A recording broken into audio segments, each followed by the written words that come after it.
No antics, no vantics on the road. I'm in the van with the merch and Tabone, and we are cruising. We're about to take 40 out to 70. We're going to Columbia, shoot some content on our way to Lawrence, Kansas.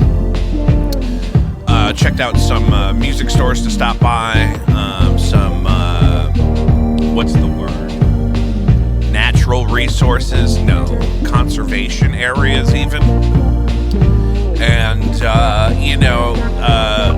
we thought we were all going to be in one van with a trailer, but we all forgot, and I should have known this, that there was, when you hook up a trailer, there's also an electric component somewhere in the hookup process that coordinates the lights on the trailer with the dadgum lights from the car. Well, I didn't mention that to anybody. I grew up with boat trailers.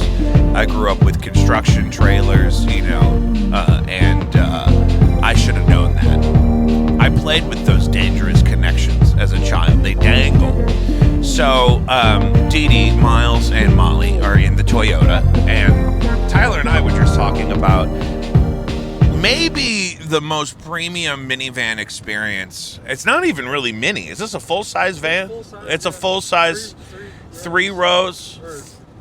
I guess three with us. Yeah. Full bench in the back, two buckets in the middle. Yeah. Honda Odyssey. 2016. It's a 2016 classic. That's a good year for a Honda Odyssey. That's what I've heard.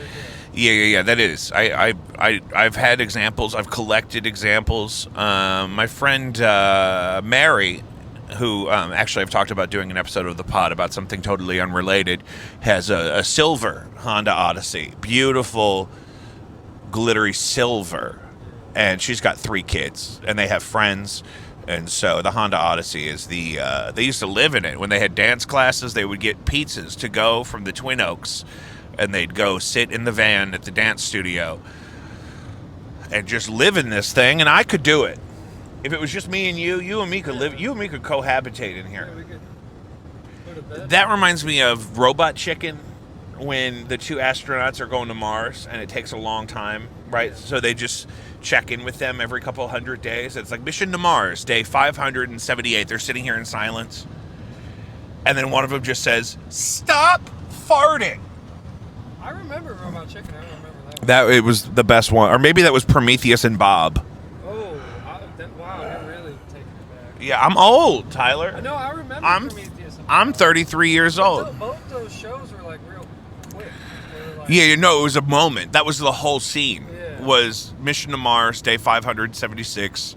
They're sitting there in silence, facing forward like we're doing right now, and one of them just turns to the other one and says, "Stop farting." Yeah, you're in a very small Right. space.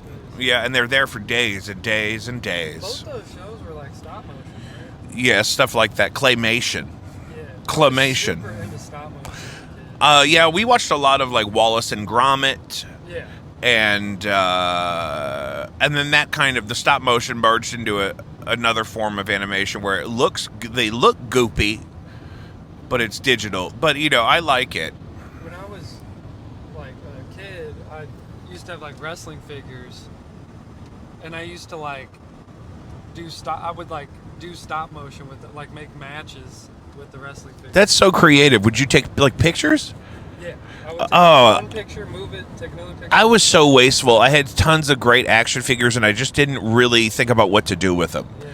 You know what I mean? And they weren't in the boxes, so like I could play with them. But I should have been. I would even I saw.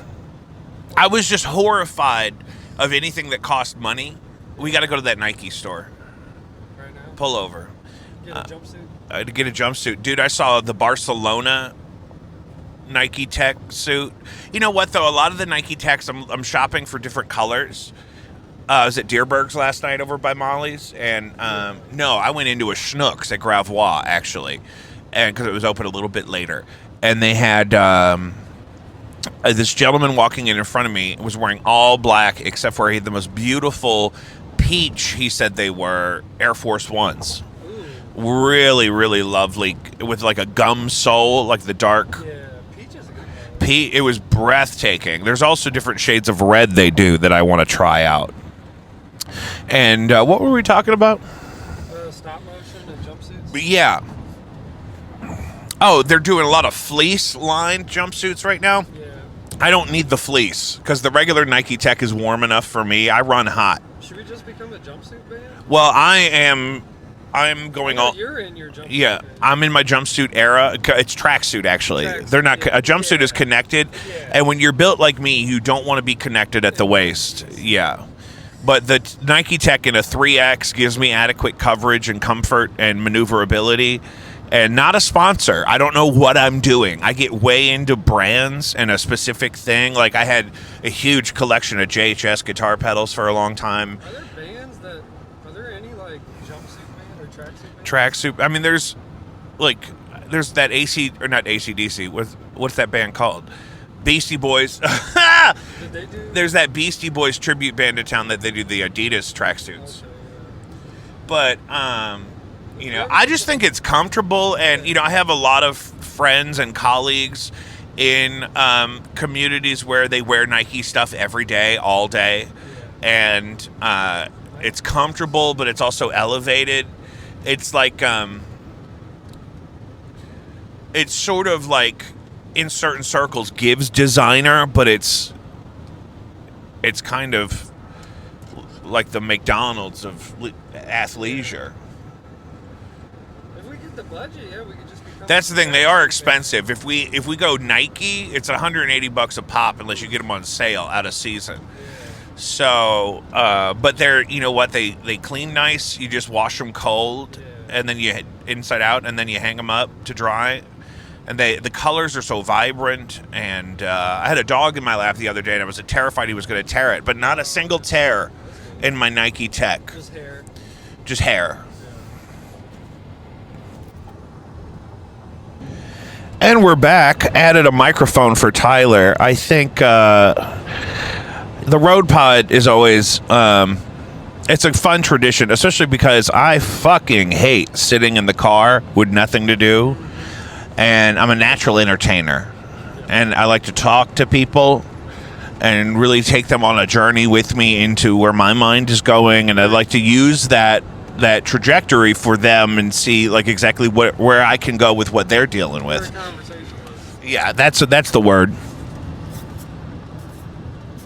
Extroverted. Well, sure. I think it comes from a deep-seated place of insecurity, historically, not anymore as much. But my reaction to most things is insecurity. I always assume things are bad and that they're mad at me. Yeah. Not just that things are bad, but that it's my fault. If I was just a better child of God, the world could heal. My mother could have been happy. If I had just, been... Deep-seated. And that's the guilt and the fear that built civilization.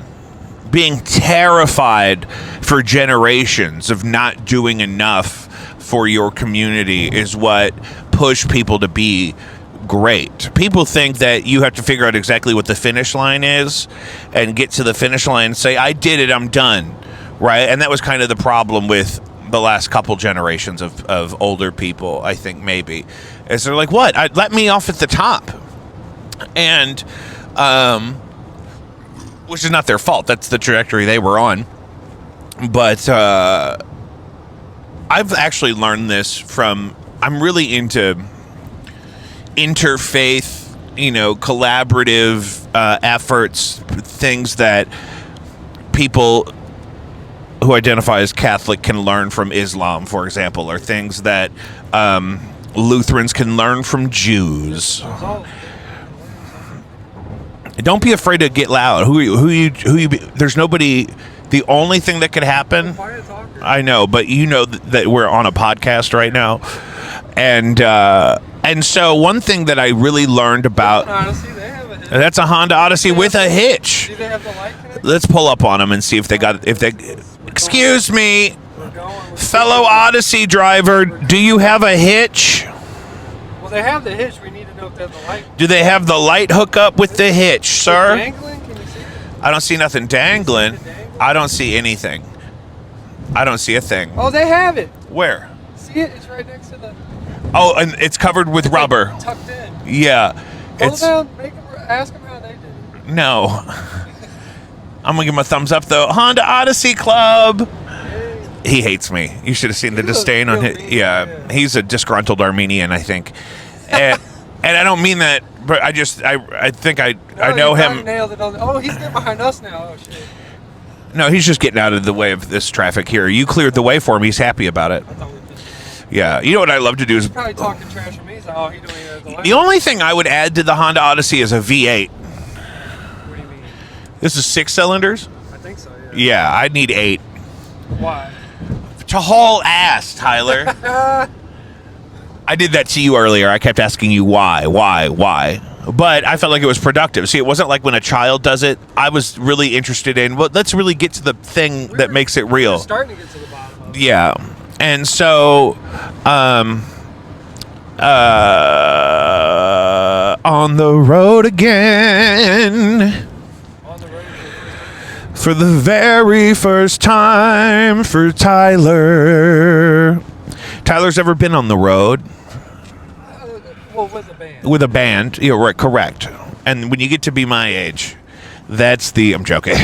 That's the old guys are always like, well, we were on the road. We were in blah blah blah blah blah blah blah blah blah blah. Is it a BBS ever tour?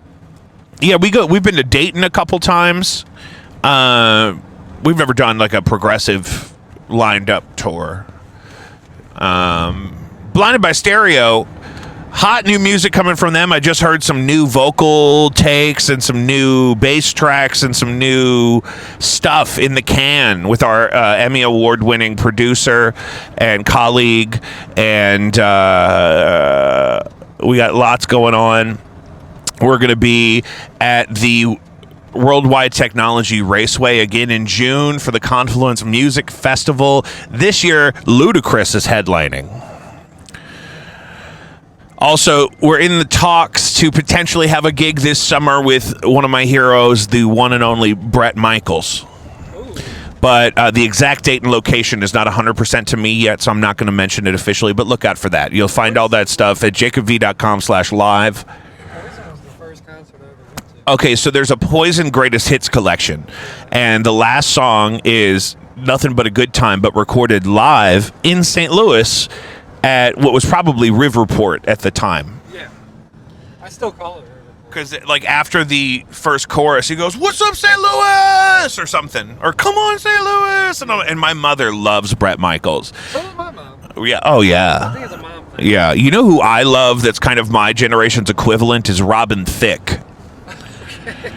Have I ever talked to you about Robin Thicke? I was seriously last night watching Robin Thicke on YouTube, and there was an instance where, I was out at a bar and I was, enjoying the fellowship of a peer. And we were going to take the party back to my mom's place where I lived. And so I said, I really need a good soundtrack for this evening. And so this was in the iTunes days. I didn't have Spotify yet. And so I went in, hammered drunk, and I bought $35 worth of Robin Thicke on iTunes. And I actually have always loved Robin Thicke since Lost Without You came out. I was still kind of young then, and that was the first time I heard about him. But I was into Prince already, and so I was really into just any kind of like groovy falsetto-y kind of thing, and Lost Without You was a massive hit, for at least at the time, comparatively biggest one for him yet at that point. And I went to buy the CD at Street Side Records in the Loop. I used to buy a lot of CDs there, but they only had the deluxe version of The Evolution of Robin Thicke, and it was like $20, but they had his earlier record, Beautiful World, for like $11. So I got that one, and I used to keep it in this little. My grandmother got it for me from a garage sale. It looked like it was supposed to be Louis Vuitton, but it was just a shitty vinyl Rolodex of CDs. But it had like a kind of a bastardization of the Louis Vuitton print on it, and one of the CDs that would always be in there, Beautiful World, Robin Thicke, and I blasted that mammer jammer, and then later. I had much more of the catalog, such that you get with $35 on iTunes in 2012. Yeah, once we take a break here, we can. Oh, dude, we're going to go thick for sure. There's going to be thick on the road. We're going to be roaded up with the thick. Is he thick or is he like? You could tell he keeps control of it. He looks like he could have been. He's real tall, and he stays pretty lean, but he's not scrawny at all. So like, you could tell that. There'll come a time where he's pushing 3 bills. There will come a time, but you know what? Maybe not. His dad was like a formidable opponent, but never a heavy guy. I don't know anything about his mother. His dad was Alan Thicke. Alan Thicke. From Growing Pains. Yeah. R.I.P. He just died last year, maybe. Those Popeyes wings look too spicy. There, I said it. It had to be said. They're probably not. They're probably not. They're just that color. The Popeyes by where I work is so bad, it's not even worth going to. I've still never had that chicken sandwich. It's really good. I was fucking it up for several times it came out. I remember when it was like the craze. I just never did it. I don't know. I just never bought it. But now everybody does one. It's just a chicken sandwich. It's really good though. It's crunchy, it's seasoned nice, the bun is lovely, the sauce. The spicy one's really good. The McDonald's Spicy McCrispy is too spicy. It has a chemical, we've talked about this on the show. Yeah. It has like a chemically kind of burn to it that you would expect from a synthetically spiced McDonald's dressing, but it's the Popeyes is definitely better, but everybody has one now. Panera has a fried chicken sandwich now. You get the McChicken, and you can pretty much always get the hot and spicy McChicken, but they're like $2 now. Yeah, I remember. There's a Popeyes right there. I've eaten at that Popeyes with my mother at the Travel Center. Is this Wright City yet? We used to have 24-hour Walmarts and $1 McChickens. 24-hour Walmart. I think closing between midnight and 6 a.m. is fine. Yeah, but that's what it should be. Very civilized. That's what it should be. Because sometimes you do shift work, you get off work at 10 o'clock, you need wet wipes, and you need a rotisserie chicken. It was kind of lawless when it was 24. Oh, brother, I used to go in there, and we would just... what's that cheap wine they have there with the owl? Oh, I know what you're talking about. Owl something. We would just pop a bottle of Owl in the Walmart. In the Walmart, yeah. Because it was like worst case scenario, they yell at us and we give them $4 for it because that's how much the bottle was. But like, let's go pop a bottle of the fucking Owl and whatever it was called and walk around the Walmart and I've done that, but just with like sodas and shit, not alcohol. Oh, I'll eat a chicken in line. Yeah. That started from North Kirkwood Middle School in 6th grade. Was the first time we ever had that lined lunch where you had options. And me and Dan Smith, shout out. He's doing well, so I can shout him out. He did run into some trouble online at some very sensitive points in our nation's history, but he's fine. And we would just eat whatever we had picked up while waiting in the line, and then just show her the containers, like a. As long as you still pay for it. Right. Have you ever noticed sometimes you'll be in the aisles and someone left half-eaten rotisserie chicken? I like when somebody puts something that doesn't belong somewhere back where it don't belong. Yeah, you'll see a rotisserie chicken in the canned vegetables aisle or something. Yeah, or somebody will put some ice cream in the produce. I'm like, you had to come back here to do this? Yeah. And the sad thing about Walmart is any of the food that gets returned, which is far too much, they just throw away, I think. That's the Tiger King food. That's like any grocery store, too. But I used to work at a lot of grocery stores, and a lot of them? Well, maybe I worked at a Schnucks and a Save-A-Lot. And it's as soon as the bread is out of date or whatever, they just throw it all out, and it's so wasteful. It's still good bread for a little bit longer. Well, we used to go to the Thrift Bakery. Yeah. which was soon to expire baked goods. It used to be over on Gravois by that bridal warehouse. Like Gravois, right before you go into the dip after Bevo, you're going east on Gravois after Bevo, but before the bridal warehouse, there was a thrift bakery. And there was one on Gravois over by where that drive-through Dirt Cheap is now. Oh, yeah. By the Hebrew Cemetery. So that's what I'm thinking about. Who is going to the Ruiz Castillo? What is that? The Mexican restaurant. That's probably a fire restaurant. It's not open right now. It's a little early in the morning for Mexican. Tree service? You want to fuck up a road date? Eat Mexican at 10:52 in the morning. I like how there was no company name. It just said tree service. Tree service. Just call the number. Just call it and see who Listen, comes. you got a tree? Call this number. What do you need me to name my business? Oh, a DG Market. What's a DG Market? Dollar General Market. Oh, how is that? Is it bigger? I guess it's like... It's a premium Dollar like General? A miniature Walmart. Yeah. Dollar General's a scam. How the fuck does Dollar Tree even still exist in this economy? I think it's all like $1.50 now, or $1.79. When we got stuff for the SpaghettiOs video, the FemBots video, I don't think anything was actually just $1. And some older people still call it the 99-cent store. And it's funny, I've worked at a Dollar Tree before, and you would not believe how many people would come up to you and be like, "Is this $1? Is this $1? Oh yeah, my brother would do that when we were kids. We go to the dollar store, yes. And me and my brother, I can't remember which one of us did it more. Clay was probably the one doing it more, but he would check.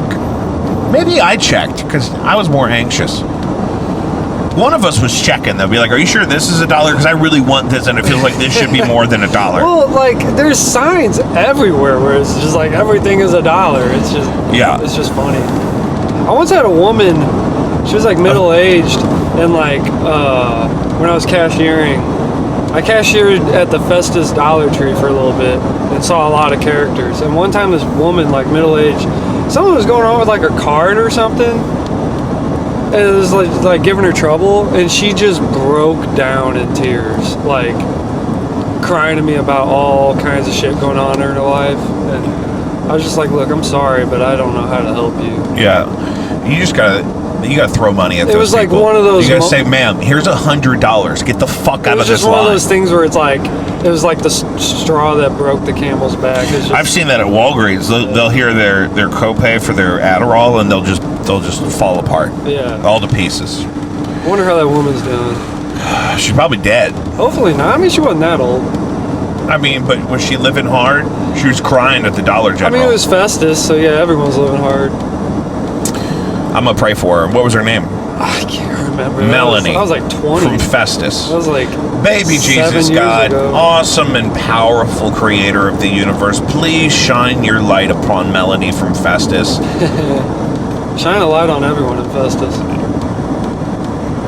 Dear God, please be with the community of Festus. Nothing specifically happened today that I know about, but just in general, it's been too hard there for too long.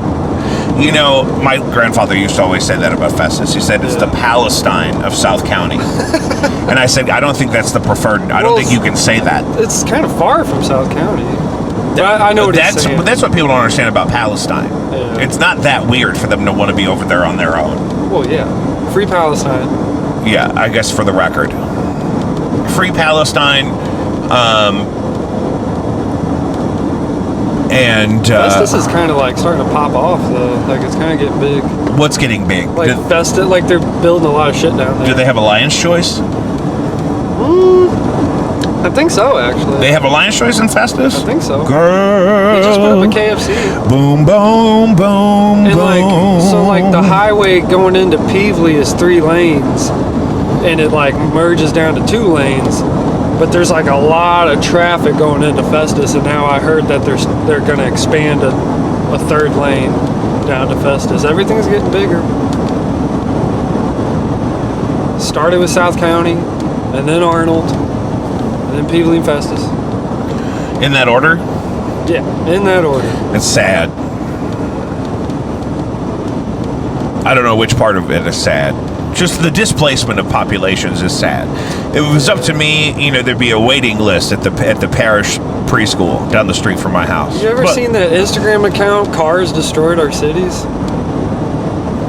Oh, that makes sense. It's kind of a sad page. It'll show you like what this town used to be, and then it's just like, oh, look at all this huge, like, look at these neighborhoods that got wiped out for these mega highways. Well, and then I thought you meant more culturally what people people chose to spread out and isolate and segregate because they could get farther. Because we could have built a lot of states and shit not so car dependent, but I guess there's more money. Well, that's the thing.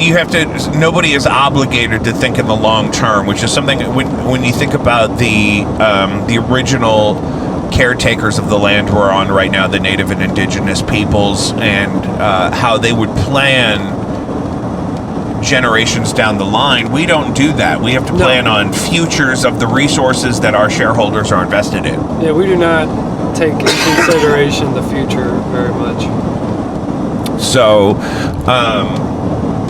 even if ultimately it would be a better investment for the human race to go a certain way on a specific decision, if I'm holding assets the other way, because like we could do like tram systems and shit, but like we don't want to do that. Like I'm not going to block a token on Catan if I'm touching that space. If I'm going to get a wheat every time you roll a 6, I'm not going to put the robber or the pirate on that wheat. Yeah. You know what I mean? And that's really what it is that the problem is when you stay invested in wheat for 120 years, you start to cause a disbalance, an imbalance. Relying on wheat? I mean, as an example. Yeah. Oh, hey, on the road shit. Again, there's the guys. Molly should be driving. Molly should be driving. Crew. Everyone that's driving should be driving. Should we just match speed the whole time? Yeah, we should, yeah. My friend Allie used to want to do that. She used to want to get everyone's cars on 44 and fan out across the lanes and lock in at the same speed. Oh. I'm like, Molly, the cars don't even match. Is it 3 lanes now? Back in the whip, we had to take a quick break to listen to some Robin Thicke and also get a fucking driving lesson from the people in the Toyota. They called us to tell us that the left lane is for passing. But we're in a 2-lane highway. But we only had 2 lanes, and there's nothing but fucking trucks out here. So I don't want to hear it. And I'm not even driving, and I got a phone call on my phone telling me how to drive on this highway that I'm not even driving on. I am a passenger. I've already explained this to Spotify and Pokemon Go that I am a passenger. That's like double backseat driver. Oh my god. But apparently Molly got pulled over for one time for driving too much in the left lane. Yeah, I've heard of that, but I've never heard of it. But also I haven't seen a police officer who probably make me feel good to be pulled over to know that I'm safe out here. I mean, we are going to get back to the days of the stagecoach robbery. We're going to do a Fast and the Furious style heist. We're going to pull a couple of Honda Civics up to a truck full of DVD players. Because there's no police out here, especially not on a beautiful Saturday morning. They're all solving murders inland. We're out here on the open road. I'm surprised we haven't seen like a speed trap or anything. Not a one. Not one. I haven't even seen a way station open. I mean, they're just going to leave. Here's the thing, guys. When the infrastructure collapses, people are just going to quit going to work. And then they're not going to tell us. They're not going to say, hey, don't drive on the highway because there's nobody. Because that would be crazy. That would create more problems than it would solve. They're just going to, they live in the hope that the fear of their presence influences positive behavior. And I'm here to tell you, someone's going to have to come get me because I'm going to act a damn fool until otherwise. There's a reason I didn't wake up the next morning on that trolley platform because somebody intervened and said, sir, you can't sleep here. Does the trolley even work in Dubai? No, Nope, and it ruined miles of that whole area. I mean, it's a travesty. And if it was up to me, we would bring Joe Edwards into a tribunal and we would have to plan swift, aggressive justice to restore the damage to the community. I don't see another way forward. Nikki Haley dropped out of the race for president. You've been following this at all? You're good. I heard, yeah. And Nikki Haley's actually Indian. And I mean from the Asian subcontinent of India. Yeah. And Biden's State of the Union address happened. I could hardly listen to any of it. Not because I specifically don't like him, but I don't like the whole situation, really. And State of the Union, I don't know that I've watched a lot of those. Yeah, it's a scary election year once again. Once again, I like RFK. I don't know why they haven't killed him. I was going to say, if he gets elected, they're just going to shoot him. They're not going to... I mean, they would shoot him before that. If it even looks like it was viable. I mean, he's so easy to kill. His voice got better. Just don't drive in a drop top. His voice has improved. He had a titanium bridge implanted in his throat in Japan. And they went with his wife, Cheryl, and they would move the bridge around in his throat, and they would have him count, and they could adjust his forthcoming accent with the position of the titanium bridge they put in his throat. It's called spasmodic dysphonia. I have a friend who has it. And there's all kinds of different treatments and different time frames for how long they work and really the effect. And but that one seemed to work for him. So I'm going in all. My Bitcoin is up over $1 now, so I'm going to invest in titanium. Cash in. I'm going to cash in. I'm going to diversify with titanium. I really need to check on my stocks. Cash in and ball out. I don't even know if I'm logged in on my app. I was taking such a bath on Palantir that I really had to step away and not monitor it so much. I just thought, oh, this is genius. I'll get in with the CIA on their plan to rule the world. See, I'm not even logged in on this app. That's what happened. And watch. What if I open this and I'm a millionaire? What if that would solve a few problems? Do you know how much nicer the hotel would be tonight if I open this up and Palantir is killing? Yeah, welcome back. Oh, God. Nope. Oof. Stonks, man. They're hard. Stonks. Oh, all time I'm up, though. No, I'm not. This was $50. Now it's $26.89. It's a tough economy, man. Where's my Palantir? Aurora Cannabis, sitting $3.17 a share, parked hard. Aurora Cannabis. Aurora Cannabis. Oh. Palantir, $25.81 a share. I got a whole share of Palantir, and I probably bought that at more like $36. Let's look. Did you know we were doing a stock segment? Oh, I'm only down 2.46% on Palantir all time. Okay, we're going to be okay. Hold for Palantir unless we radically change the structure of our nation. That's the thing. I'm holding stock in Palantir in case they kill RFK. Because if RFK gets in there, Palantir is going to plummet because the CIA is going to get dismantled. Yeah. However, if they kill RFK, Palantir's going up because the CIA is going to be more powerful than ever. Or they're going to restore their former glory or whatever they think. I don't want anyone to get hurt. The Kennedys, man, they're cursed. Can you say that into the microphone? The Kennedys, they might be cursed. The Kennedys might be cursed. No Antics. We're going to Lawrence, Kansas right now. Next weekend, we're going to be in Indianapolis and Cleveland. Then following weekend, we're going to be in Madison and Milwaukee, Wisconsin. I love the great state of Wisconsin. I may move there at some point. If you find that I invested in an estate in the milk country. The cheese state, right? Mm-hmm, yeah. Yep, the cheese state. I love going for the cheese. I went as a child on a pilgrimage up to the Mall of America, and we went through the Wisconsin Dells. It had cheese curds in a large van. It was a Ford Osage E-Class 250, I think. Osage.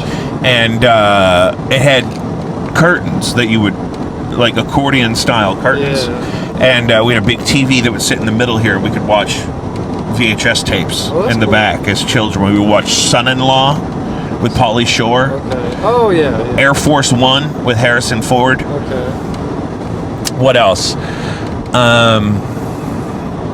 The Goofy movie.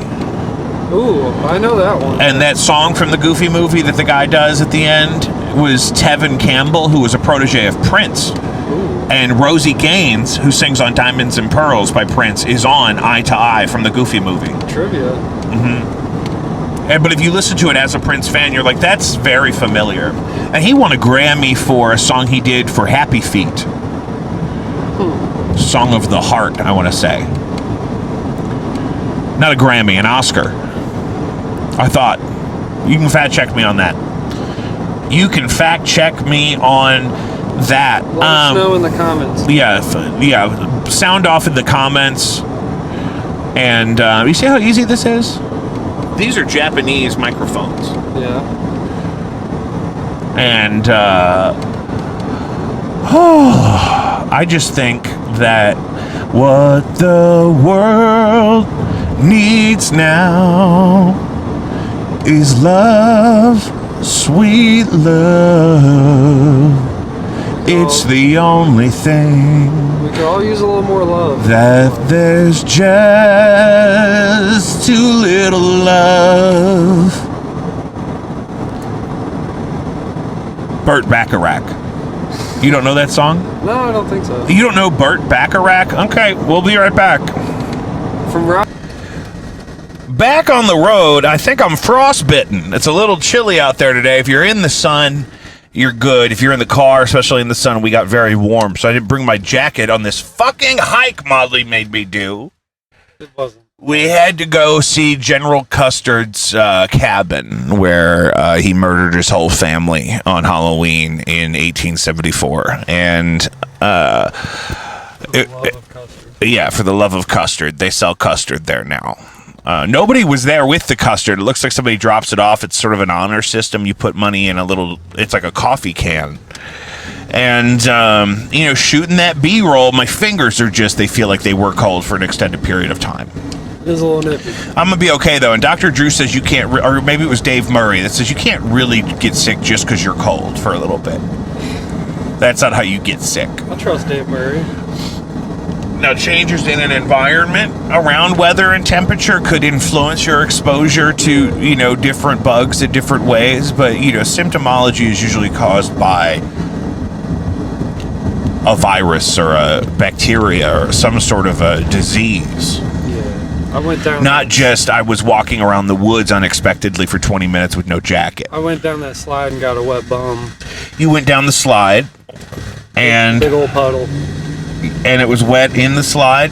Yeah. Where would you attribute the wetness? Like, mainly the right cheek. No, on the slide. Oh. It was like at the top of the slide. So And you kind of came down, you were on your right hip probably, Yeah. and then exposing your right buttocks to the puddle in the slide. Yeah. Well, who knows what was in that puddle? You may not have long. Did you get any of the water in your nose? No. That could be bad if it gets in your nose. Yeah. Stagnant water. Well, just there's a brain-eating amoeba that if you get fresh water in your nose and that fresh water is infected with this brain-eating amoeba, it will latch onto your sinus cavity and then begin to eat your fucking brain. It's a big problem in Lake Austin right now. That's crazy. Yeah, I heard about it on a podcast. I love a high V. This high V is maybe not the best one, but I do love a high V. If that's high V, that means there's a Greek pizza place over here that my wife loves. We're in Columbia right now on our way out of the Rockbridge State Park. That may not be exactly where the Greek pizza place is, but it could be. I think it's right over. I think there's places over there, and I think it's one of those places. Shout out Central Bank, High V, Jacob V Weekly. We are on the road with No Antics and going to Lawrence, Kansas. 2/5 of No Antics in this car. No, right. We have the caravan has dispersed momentarily because Molly went to go use a restroom. Me myself, I pissed in the woods. Yeah. Because this is America. And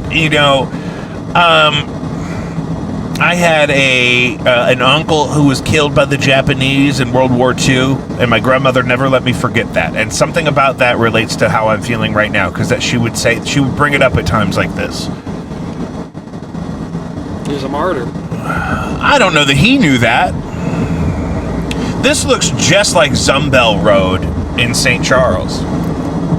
But it's not. We're in Columbia. Get me out of here. There's a Waffle House, though. That makes me feel a little bit better about where we are. Tyler plays bass in No Antics.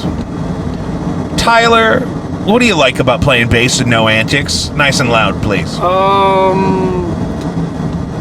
I like, I don't know, I just like coming up with riffs, and I like working off of what Molly and Dee Dee give me. I got the freedom to just make whatever. You don't think I ever give you anything? Well, you gave me something for South. See? See? That's the only time I've ever given you anything.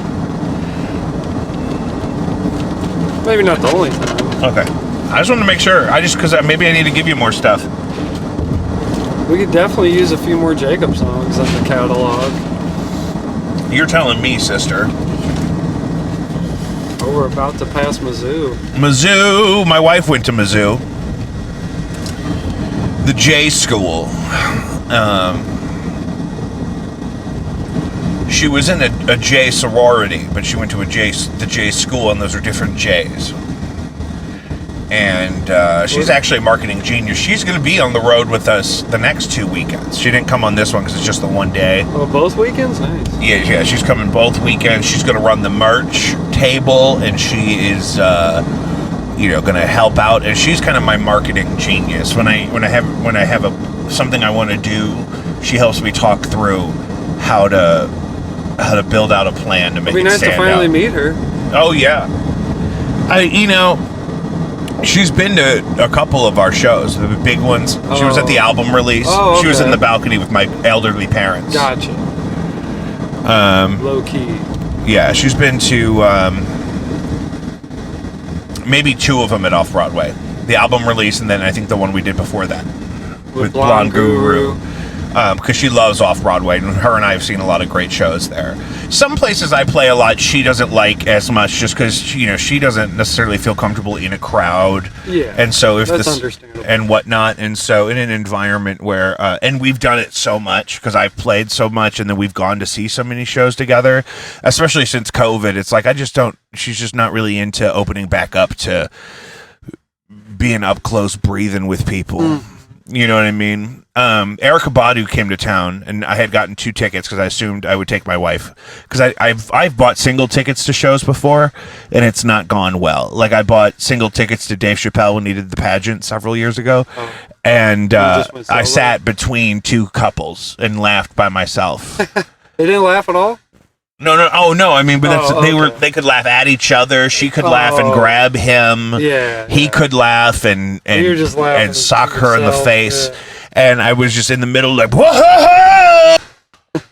So I don't do that. But now it was a little close to reopening after COVID. Erykah Badu at the Fox Theater, and so I went and I just had the extra seat.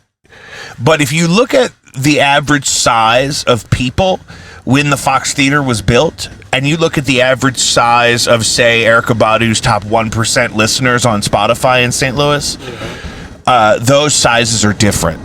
So having an extra seat next to me the whole time that was empty was actually by the grace of God. A blessing. Yeah. Because I bought the end of the aisle, or the end of the row of seats, so I could be on the aisle, because that was going to be Keenan's seat. So she would just have me next to her and not have somebody else next to her. Yeah. And then, but then she didn't want to go at all, and I had my 2 friends going. They were seated in the seats right in front of me, and so I just had an extra seat. I could sprawl out, and I was mixing psilocybin into my regimen at this time. Nice. Like pretty heavy that day for me. Microdosing? Well, usually, but probably like 3x on a microdose day. So that's like approaching normal small dose. Just like low a little dose. Trip, basically. We went from microdose to low dose. Yeah.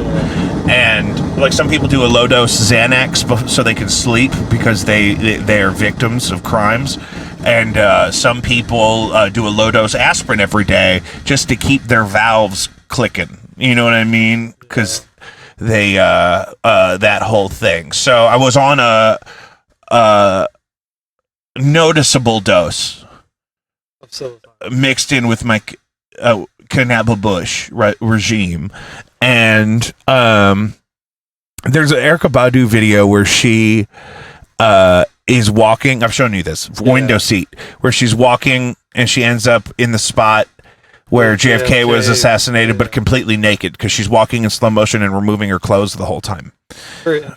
It's a great video. Very artistic. Yeah, I'm an artist. It had nothing to do with the video, but it was an inspiration to me. I just think about it. Yeah. You know what I mean? And she was playing that song, and I was going to tell... It was like the experience of being on Laughing Gas, where you start laughing, but not even at the thing that you thought was going to be funny. You know what I mean? And so I think, I should lean forward and explain to my friends why I love this video and how crazy it is. But then I realized it was 3 chubby gay dudes in a sea of plus-size black women. And it would have been one of the chubby gay dudes leaning to the other chubby gay dudes and screaming, because you have to scream to hear, about JFK at an Erykah Badu concert. And then the idea of how hilarious that would be to witness that as one of the middle-aged black women at the Erykah Badu show really just gave me a chuckle. And then my friends turned around and saw me dying laughing to myself and trying to explain to them what was so funny, but I couldn't because it was so funny. And they just looked at each other like, he's really fucked up. And they just enjoyed the concert because they were in the row in front of me, so they could act like they didn't know me. I had given them permission. There you go. Was it a good turnout? It was a great show. She took forever to get to the stage, and then her dancers all came out and did like a 15-minute warm-up piece, like ramping us up or whatever, but it was too long. But the show itself was great. She sings. Actually, her voice live, you realize what range she has, and she can really belt when she wants to. She can really hit high notes. But her records aesthetically were very like chill a lot of the time, and mellow, and the neo soul thing was about a vibe so much that you forget listening to her records how powerful of a singer she is, because her records are sort of understated in a way that I very enjoy. And I think minimalism and really knowing when to dial it back is a sign of genius. But it's just to say that that's what elevates her live for me, is sometimes she could, do runs and stuff that she doesn't do on the record. So, you listen to a lot of Erykah Badu? Not enough. She's amazing. Yeah, the bass is good. The bass that night was really smooth. He was, I've seen him play with her before.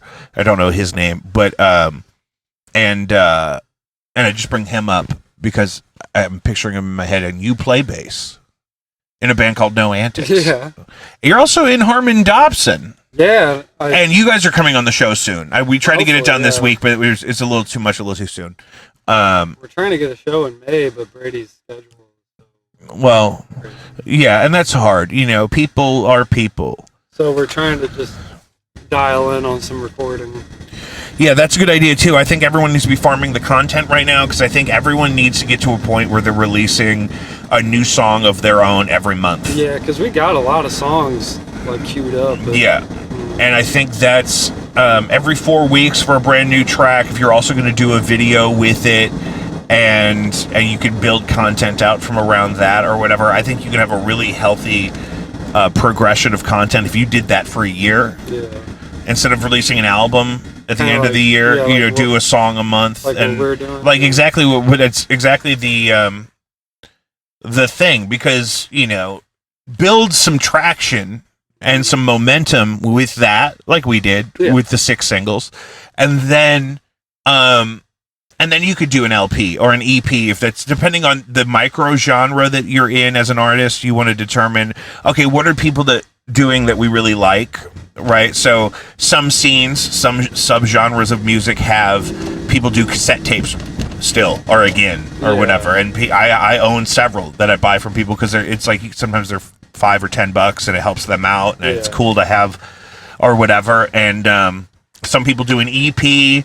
If you play certain forms of metal, an LP may only be 35 minutes. Yeah. You know what I mean? Or like a grindcore album would be like 10 minutes. Yeah. And so, exactly. Right. And so that's something, you got to think about and decide for yourself. I think for us, doing an LP was really important for us to feel like we were real and valuable, and we had a full-length experience for people that want that, but we also have extra stuff on top of that that's great that, I'm really proud of our Spotify right now. It's really growing. Like, we got so much. We got like the 6 singles, the album, and we already got 2 new singles. It looks cool, like seeing the... My problem is I can't remember what all we have if it's not on Spotify. Yeah. Like, when I go look at Spotify, I'm like, look at all these songs. I know how to play all these songs. How's that one start? Okay, great. Yeah. But if it's not on Spotify, it's hard for me to do. My last couple solo shows, like as a solo artist, I only... What? No, I just looked at how many miles. You rolled your eye. I said as a solo artist, and you rolled your eyes so hard. I looked at how many miles. 117 miles to our exit. And we're starting with, as a solo artist, my last couple shows. That was just bad timing. Like my last show with Chris, we did a Bluewood before he moved to Atlanta. And I want to go down there and do some shows there.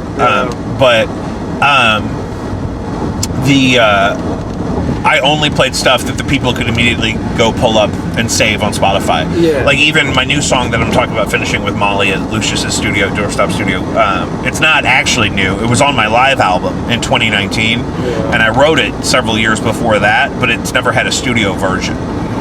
That's Relics. It's on my live album, Every Day Is My Birthday, live at the Heavy Anchor, recorded in 2019. Is that the show you did in the dress? Yeah, in the wedding dress. And that song's on there, and I also recorded it. I have it on vinyl. I recorded it in the record booth at Third Band. Nice. And I'm doing a bunch of remixes of it. So I'm going to do like the single and then like an EP of like different versions of the song. I would love to put Femme Grime on vinyl. And I think I think there's, if we can grow the capital at that point, if we sell all this merch, that'd be great. There's budget for vinyl, but vinyl also takes a long time, and we're already cranking on trying to get it out on a reasonable timeline. And for Blinded by Stereo, the record came out like a year before the vinyl did. Like it was online like a year before, because it was after the pandemic. We recorded it in quarantine, and we're already getting close to the 1-year anniversary of Femme Grime. Yeah, it'll be, is that July 6th? That could be in the time frame that I'm opening for Bret Michaels. Oh, yeah. It could be July. Bret Michaels and Luda. Yeah, together. That would be great. They should do a collab. I should use my influence to bring them together. I'll build a track. I'll get Luda to do 16 bars on it to open it up, and then I'll bring it to Bret Michaels, and he'll do the hook. We'll record it at Molly's. No. We'll just record it like this. Oh, okay. I'll bring my nice microphone, and I'll just go up to Ludacris and say, listen, can you just give me, I have this beat, can you just give me 16 bars about anything? You can tell me about the shit you took this morning, Mr. Chris. And then I'll bring it to Bret Michaels, say, Bret, I got you a collab with Ludacris. You're going to sing this hook. I just need to take iPhone video of you singing into the microphone one time, and then I'll take care of the rest. Expect an email from DistroKid. Not a sponsor, but should be. I've done all my releases with DistroKid. Yeah, shout out to DistroKid. They were brand new when I did my first record with Lucius McQueen. I'll make you listen to some of that. We put it out with DistroKid because I didn't want to give TuneCore all that money. TuneCore used to be or still lets you pay per release annually. So if you have like 5 singles out there, you could be giving TuneCore like 60, 70, 80 bucks a year, whereas DistroKid was like, give us one price and then you can unlimited releases. Who runs Distro? I forget his name because all his handles are just at DistroKid on stuff, but he was very transparent about what DistroKid was supposed to be when it first started, and I would follow him. I still follow them on Twitter or whatever it is now. And great help to the smaller. Well, and it just makes so much more sense, and and you could pay just a little bit more, and it'll automatically add your music to news stores as they become available, which is the big thing for me. It's like, okay, it's on YouTube and Apple and Spotify and Deezer and all these different places, Amazon, but if all of a sudden people get really into Tidal, I want to make sure that it's on Tidal. which it is, but I'm just saying. Are we on Tidal? Yeah, we should be. And Tidal, if you pay for the... That's Jay-Z's streaming, right? Well, originally, yeah, it was launched as co-owned by, like, Jay-Z and Beyonce and Madonna and Jack White and, like, tons of famous people. I don't know how much of them are still heavily involved. But the biggest thing about Tidal is it's the only place where you can stream the full quality version of the song. Oh, yeah. Like, you can stream the lossless, they call it, wave file of the master track of the song. As opposed to Spotify's only MP3s. Yeah. And like this podcast, because of Spotify, I can only upload as an MP3. Because Spotify won't integrate it into their feed if it's not an MP3. Yeah. And so, which is a problem, because it means everything you listen to is compressed that much. Even though MP3s sound better than, you know, they probably ever have, that wave quality is what was on a CD. Yeah. Full lossless quality wave files is what if you used to rip it off a CD, that's what those were supposed to be, and they sound better. They're just less compressed. It's higher definition. It's like going from 4K down to 720. Is Bandcamp wave files? Because Bandcamp makes you upload the full quality lossless wave. Because I've noticed that. And also, you reminded me, there's a market for this, right? And so I've actually made for sale on patreon.com/JacobV. We have an anthology of the full quality versions of a bunch of my releases. Yeah. And that people can buy outright there without having to be a member every month. And they just get a folder with all the wave files, all the master files of old records I did and singles and stuff. And because if they don't have Tidal, and they don't buy it outright on Bandcamp, which it's not all even on Bandcamp, you know what I mean? Then they don't have access to the full quality of the thing. And when you're working with DIY artists, it's important to try to pursue the best quality version of stuff because, they don't have the capital to drive that top shelf, premium, clean quality in everything. Like Bandcamp. Yeah, I like it a lot. I wish they had invested more in growing their app about 5 or 6 years ago. Yeah. And the interface isn't the best. And it's a great resource for artists, but it's kind of like how Google Classroom is for teachers. Google Classroom makes it really easy to assign things and hand things out, but it doesn't mean that the kids are even going to know it's in there. Yeah. And it doesn't mean that they're even going to interact with it at all. And it's the same thing with Bandcamp. It makes it really easy to have, it looks just like the old MySpace music pages. It does. Yeah. It's exactly, because that's the thing. They're like, okay, what if we made a product for people that want that, which is independent artists who want a place where, they have... They make it so easy to just and you can sell merch and stuff there. Yeah. Blinded by Stereo's vinyl record is only available to buy online through Bandcamp. So if you want one of those, you are setting me up for plugs so good today. And you can even pay a little more if you really fuck with the artist. You can be like, oh, I'm gonna throw them an extra. You can pay whatever you want. It'll say $12 for the album, but you can pay $15. And that was something that Radiohead did with In Rainbows that was really big, and the Name Your Price thing. And then Radiohead has always tried to make their releases different. They did one where it was on a flash drive, and you had to have a certain app to play it or something.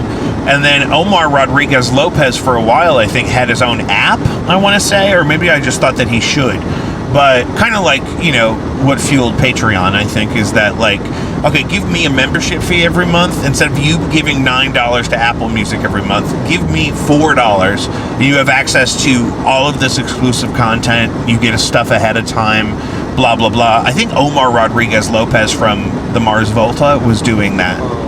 I think he had an app where he was you could listen to all of the stuff he had ever done, kind of like how Louis C.K. does with his website. You could buy all of the stuff there. It's not the most efficient, especially now because people don't interact. They don't want to interact with files. Yeah. People don't. There was a small period of time where we thought, oh, this is perfect. I could put the CD on the computer, and then the songs from the CD are in the computer, and I can put them on my iPod. People don't want to do that. They just want to say, listen, I want to listen to Elton John. Open my phone. Here's Elton John. I can do it right now. I can tell my phone, play me some Elton John. I do it at home all the time. I'll say, the girl's name, and then I'll say what to do, and she'll just play the music, right?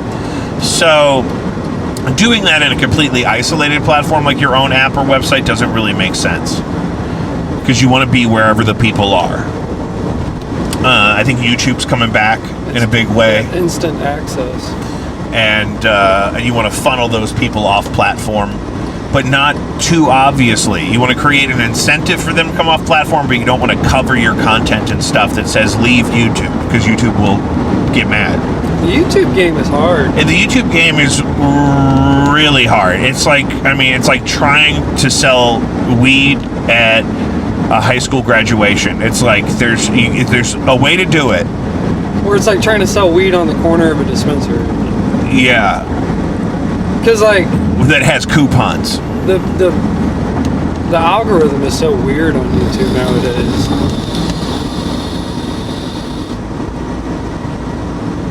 Like it's hard to get views.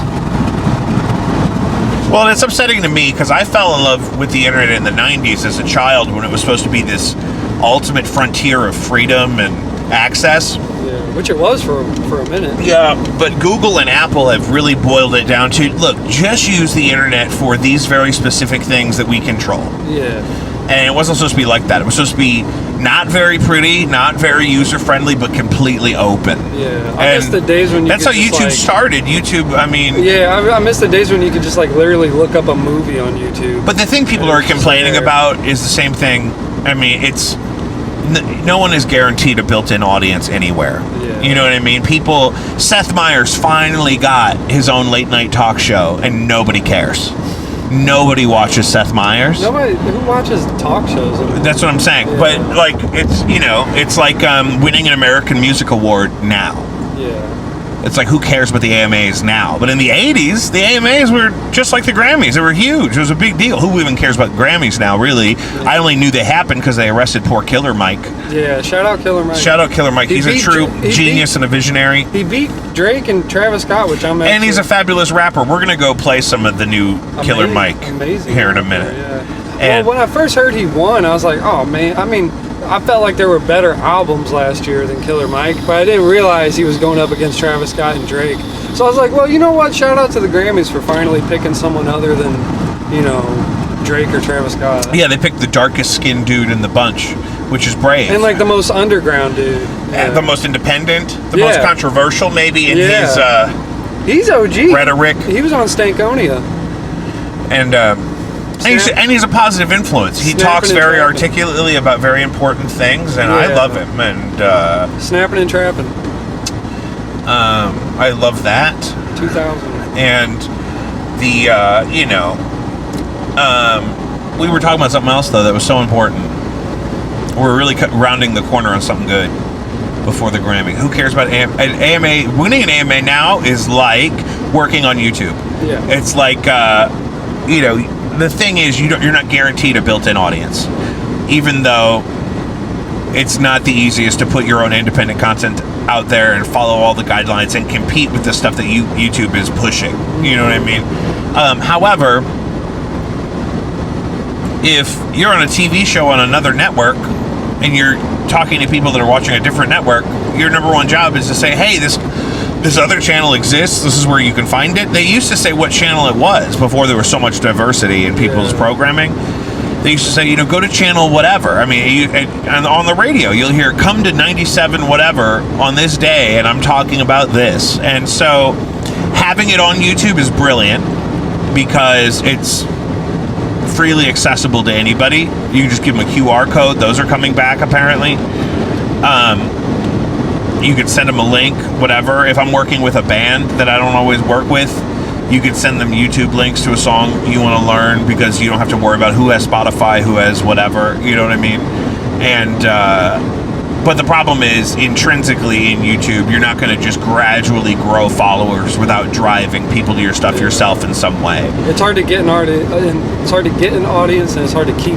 Because also, if I watch something on YouTube, I never click in any of the links in the description. I don't even look at them. Yeah. And I want to put more energy into that part of like this show, for example, but I know I don't interact with them. Yeah. You know what I mean? So what's going to happen is I'm going to see something on somebody's podcast and then I'm going to want to see it again later because it's going to be stuck in my brain, and then I'm going to seek them out. And I may go in my YouTube history to find their name, but that's really all I need. You just put your name in the fucking title and make great content and try to get people driving to it. Or I know you could give a guy $1,500 in Atlanta and he'll get you 2 million hits on YouTube overnight. But I don't think YouTube likes that either.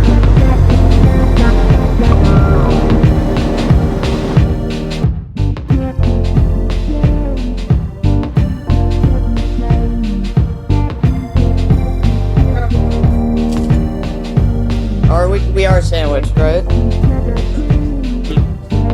Yeah.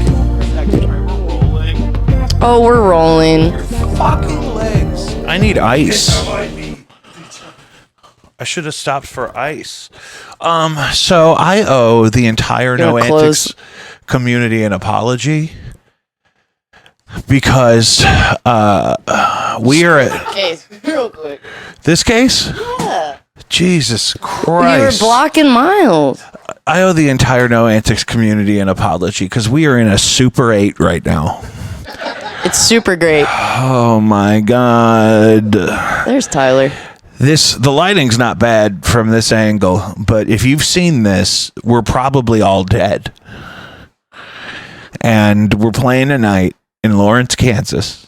Help us. And I shared my location with my mother and my father, and my wife knows where I am, but I don't know if they're going to do anything about it.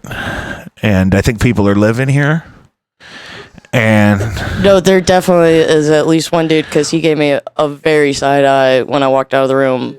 Like, since when the fuck you been here? Yeah, he's like, I've been living here for a minute, and who are you? And he was blasting some phone music. Like, just straight off. He lives here. He probably has this whole floor to himself usually. Well, there is like no other cars here, so it is curious. I think the safest thing for us to do is to sleep on the floor in front of the door ourselves and barricade the door with our asses. Diesel? Tell me about the tour experience so far. So we didn't make any of the stops we wanted to. That is, yeah, correct. We made the first one, but we just went to the wrong side of the park, and there was not enough time.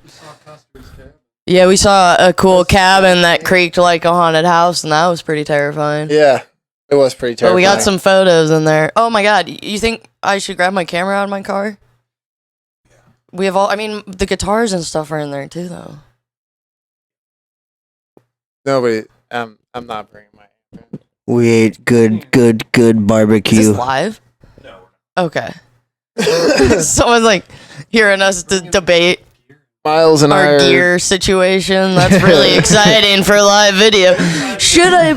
What is exciting though is that Miles and I will be live streaming. Yeah, we can't see the cars. Us sleeping face to ace. Ace to tonight. ace.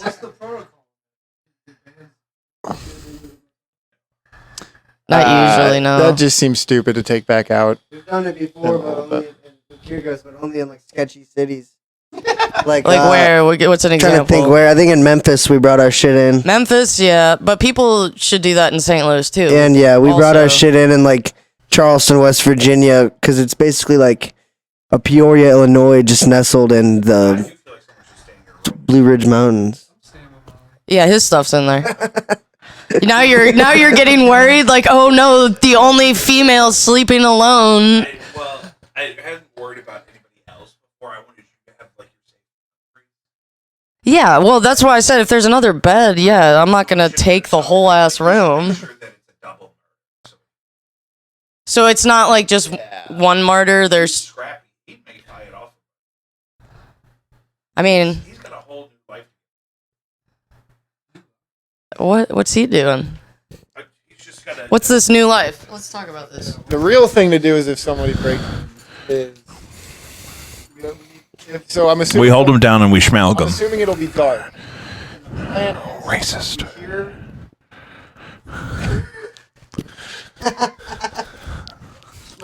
This room will be dark, and this is what we're all going to do. We're not going to yell. We're not going to scream. we're gonna do this. We're all just gonna start going.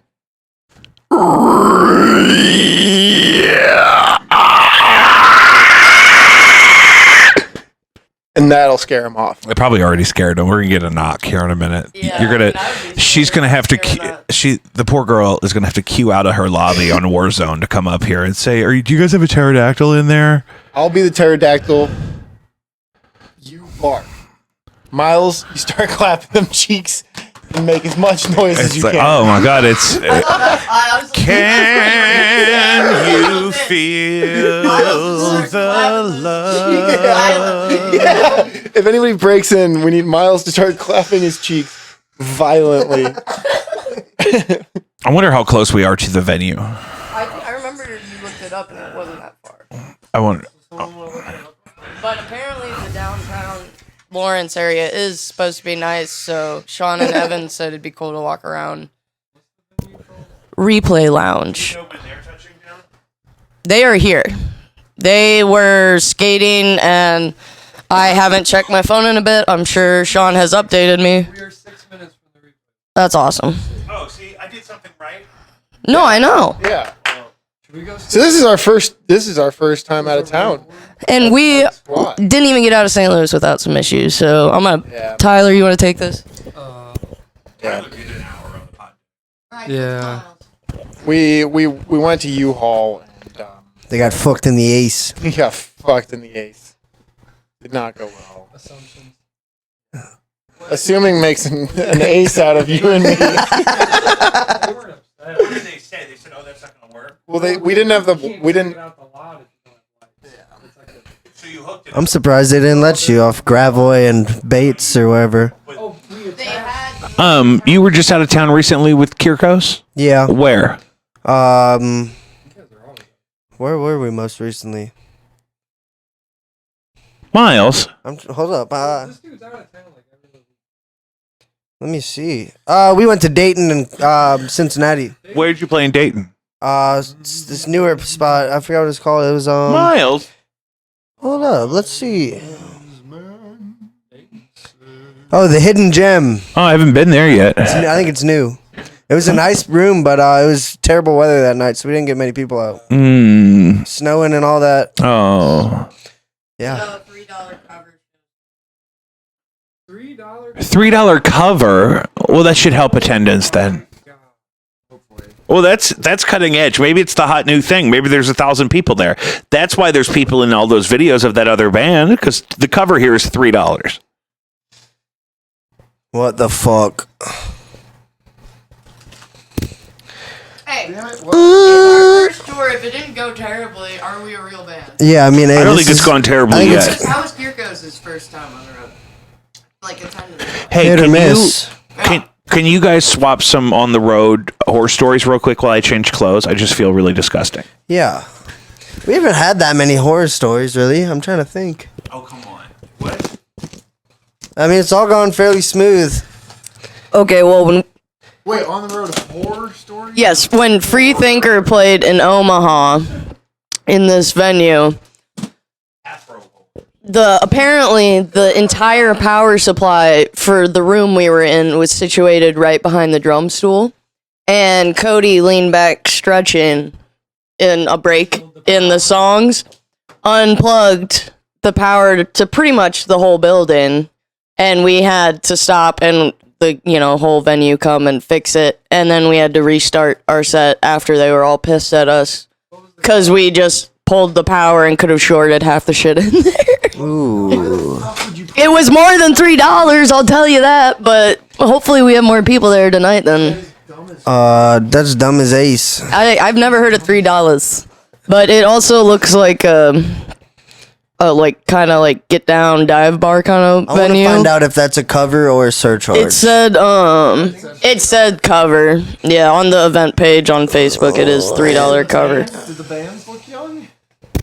Yeah, but if they're like college aged, they can still be over 21. Caramba. Young Ay, to me caramba. is college age. I am almost 30. Yeah. They're in college and they're not. Most. Half of them. Half of them. Are you 21 in college? Yeah. Wait. You turn 21 in junior year. Oh, okay.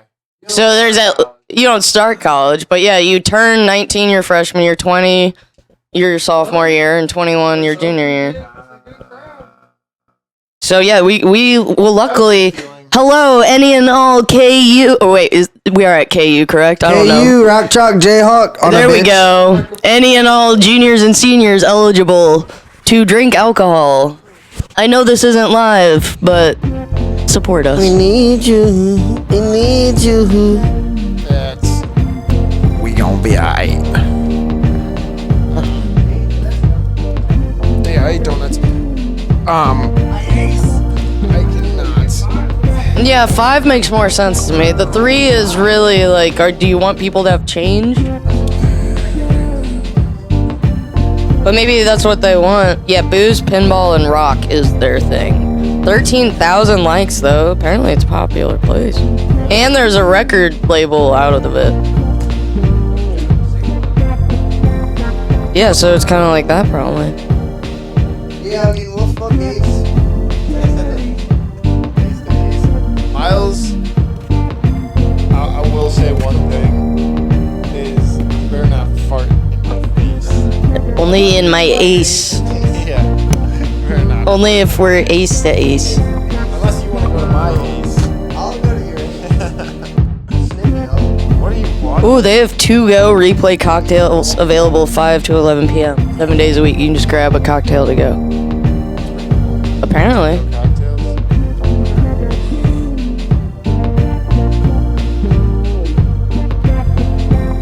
Back in the van with Tyler, I think originally the plan was to swap seats with somebody in the other car and do a pod with them. But after last night, I was grateful for the serenity of the Tabone. And excellent, very successful show in Lawrence, Kansas at the Replay Lounge. Go listen to City Hall from Lawrence, Kansas. They have one song out right now. They have another one coming in a couple weeks. Really, really good stuff. Wyla was great. Wyla was really nice. Very groovy, beautiful guitar tones. Lovely instrumental segments. Really nice, dreamy kind of vocal vibes. Just great. And No Antics, despite how small the stage was and some electrical and radio interference and whatnot, very, very happy with the set overall. Ended up paying for all the accommodations and stuff, so we're very lucky. And grateful to the people of Lawrence, Kansas, filling the Replay Lounge on spring break. Amazing. Better than expected. Well enough to not complain about it. It was emotional. It was hard to get across the finish line. We almost got ejected from a Super 8 by Wyndham. And will not be staying in that specific one again. Nothing terrible happened. It just is. It doesn't look like it's open, but it is. And it's fine. Lovely barbecue yesterday. We had Joe's Barbecue, Kansas City, on 47th Avenue. I had 2 of the lunch specials. I had the burnt end lunch special, one with onion rings and one with potato salad. And the onion rings were fired fresh. When I said onion rings, he said, "Onion rings!" And somebody else said, "Heard!" And they got my onion rings. The fries were beautiful. The orders of fries are giant. They have one guy working a fryer back there for the fries and the onion rings, and he's just cranking them out. The burnt ends were lovely, succulent. Kansas City barbecue is a little darker than I'm used to. Like, it's not very pink. The brisket wasn't pink. The burnt ends weren't pink, but that's fine because, it was all flavorful and juicy and wonderful and smoked perfectly. I had one of Dee Dee's ribs.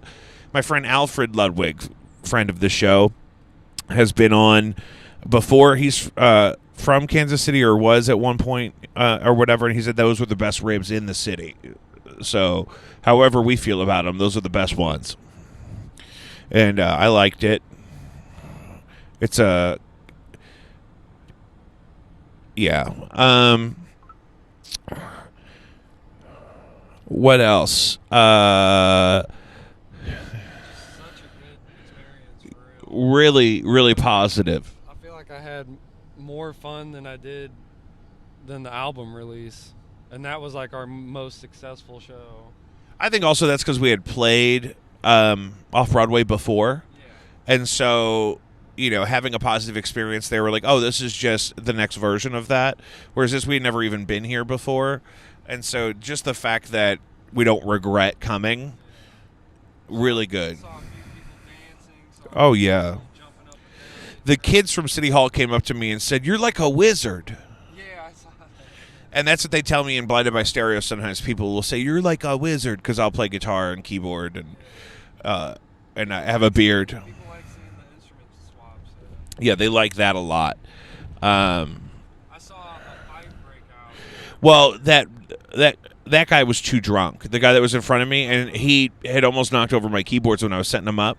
And then so I think he just bumped somebody, and somebody was an asshole about it. Yeah, But he didn't really want to fight. I saw a punch though. I saw a punch. Yeah. It was pretty crazy. And then right after He was rocking out. it kind of like. But the guy that was really upset, his friends walked him out. Yeah. And the drunk guy stayed there and rocked out. He loved me. He would get real up in me like this, and he'd look in between my keyboards at my hands. I had a guy come up mid-set and shake my hand and said something like I was killing it. So that's great. I just want the people to be happy, because there's so many situations where you're at risk of exposing people to live music who don't really want it. And Someone told me in Miles that they love us so much. Like yeah. So, No Antics, Flames and Post, out now on all platforms. Fembots came out a couple months ago. That was about, I told this story 3 different times on stage last night, that because we were sorting through some technical stuff, we needed a new mic stand. But Fembots is about when I would get ejected from either Del Mar Hall or the pageant for being too hammered drunk, and then I would try to sleep on the trolley platform. Which I guess the platform will stay there because it's concrete, but the trolley's probably not coming back. So I like to think about that. yeah, you did really good, man. Well, people that know me know that sometimes I have better banter than material to perform. So, at one point Molly said I was playing the wrong thing, which I fundamentally disagree with. I do not think it was me. But there was one point where we were getting some kind of sound coming out of your bass amp that wasn't even you. Is that what that was? I think we were getting like RF interference into your bass. I think it could have something to do with the outlets we were plugged into. Because I bet you we were on the same circuit as all those pinball machines. You know what I mean? So you're plugging a fucking 500-watt bass amp into the same outlet as 6 pinball machines that are all lit up, even if they're not in working order. Shout out to the pinball machine. It was fun. Yeah, you better pray to God. Pretty thick glass. I think I would have to really crash on it, which I didn't do. I gracefully laid on it, and then kind of jumped off it a little bit. And shout out to London for letting me use his amp. London from Harmon Dobson, a scholar and a gentleman. London Tyler Lowe.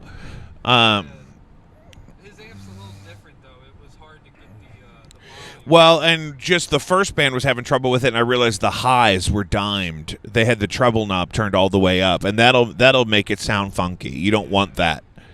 That's not what you want, especially with a PVT 60 like he was playing. I can't believe that kid showed up to a gig with a PVT 60. I'm so bad with just gear. I need to get better at the gear. Yeah, say it again. I need to get better at learning gear. I can teach you. You believe I can teach you? Probably, yeah. What's your favorite color? I feel like I like a dark purple. Where were you on 9/11?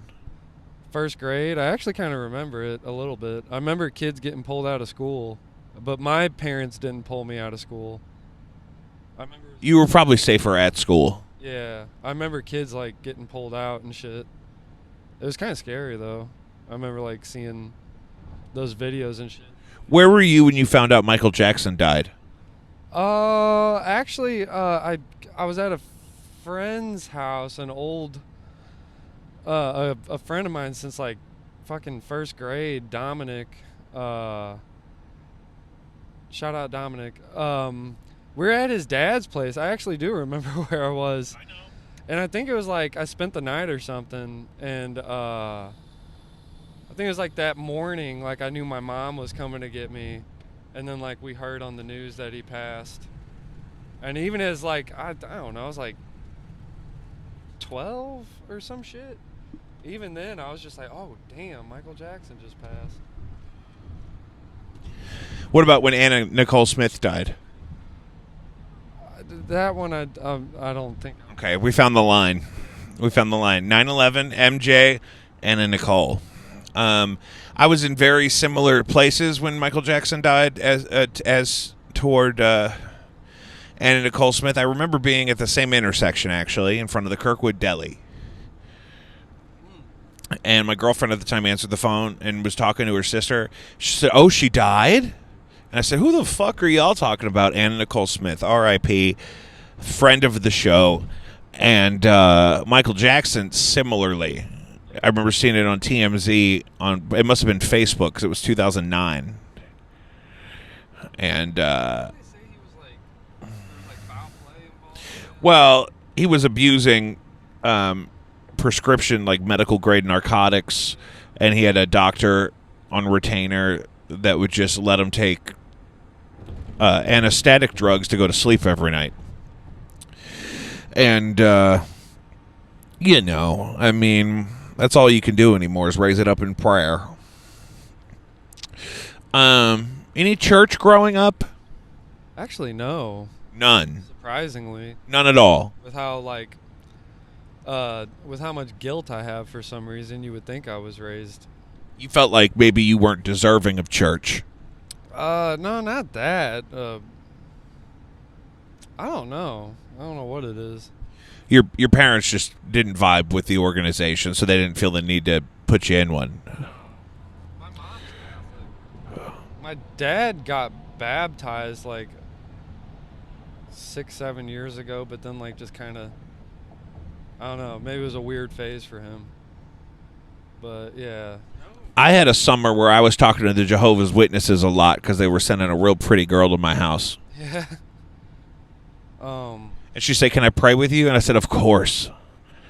And she said, "Can I share some scripture with you?" And I said, "Yes." But they would never send her by herself, so I didn't end up following up. Yeah. You didn't get the digits? No. She told me, actually, I only have one digit, and it's 4, and that's the number of horsemen in Revelations. That's smooth. And I said, "You got me." You got me there. Yeah, Kirkwood, they have Caucasian Jehovah's Witnesses, which I didn't know there were much of. Yeah, Kirkwood's a little gentrified.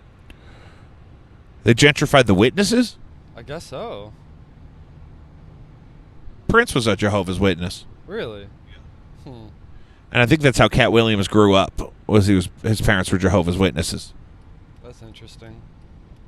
I know he's been doing a lot of like 40-yard dashes on it. Yeah, he can run real fast, and he reads books real fast. He can run and read. He runs across books. And I would go to the library every day, and I'd get 20 books.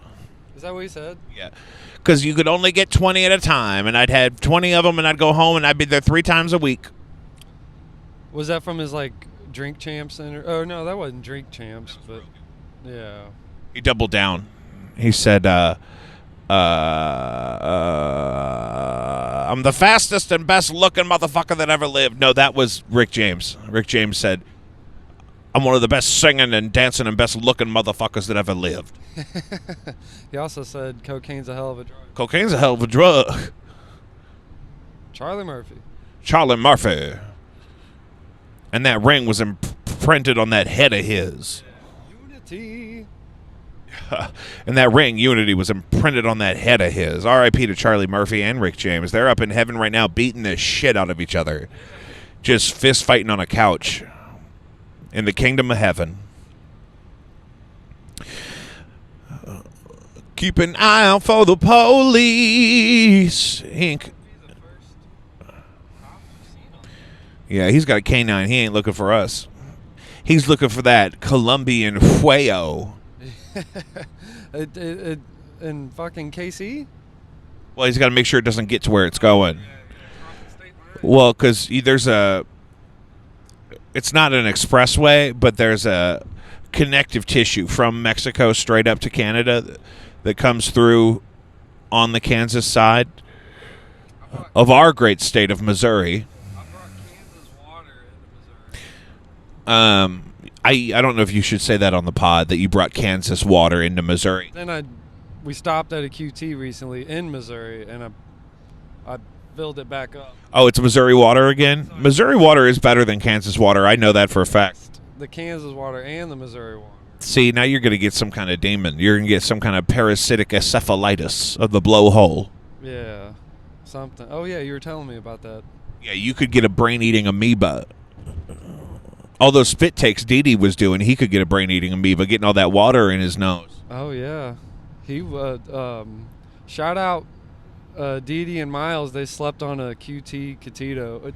Oh, yeah. So we ended up screaming at each other in front of the venue last night because me and Molly were tired and Dee and Miles were drunk and they wanted burritos and nobody was listening to me. And I had to say, guys, we don't have to be upset. We made money and there's a QT literally eye shot from the motel. There's a QT right there. And we only eat QT usually anyway. We run on QT. We've only stopped at QTs on this tour so far. I literally will not stop anywhere that's not a QT, and that's the spirit of my grandfather. He loved QT. He would go Q and T for you and me, T and Q for me and you. And I don't think all the taquitos were cooked fully because Dee was swinging them around and going like, "This isn't cooked." Well, and then we woke up this morning and Miles pulled out a bag with a chicken roller and a taquito and something else in it. In the bed with him that they had, they just rolled around on Quick Trip food all night. Literally. And Dee said that he was kind of like sort of cuddling with Miles at a moment. So that means the only thing between them was that chicken roller. They were cuddling on top of a QT taquito, which is amazing. Isn't that precious? That might be the most no-antics thing that's ever happened. How was it in your room? Your room was nicer. It was probably a lot quieter for you. It was a lot quieter. Yeah, me and Molly just kind of... We watched a little bit of South Park. We watched South Park. Yeah, it was on Comedy Central, and then we just turned off the... Miles laid in bed when we got to the hotel before the show, and he said, I need Comedy Central on this TV right now. Yeah. That's like the go-to hotel channel. Yeah, it's a good one. But when we got back, Dee was hammered drunk, and every time it would leave South Park to go to, advertisements because it's TV, he'd say, "What the fuck is this? What happened to South Park?" Because he's used to watching it on Paramount Plus or whatever. Heard his voice like I could so. Bro, what the fuck? What is this? What happened to South Park? And it would be like Henry Winkler talking about a reverse mortgage. He'd be like, what a reverse mortgage? What happened to South Park? Yeah, me and Molly said the same thing. Like, oh shit, yeah, this is cable TV. It's such a trip because none of us watch cable TV. Well, and the ads are different on cable TV than they are on, say, Hulu or something, because they're going to be for different stuff. It's going to be for a different age group.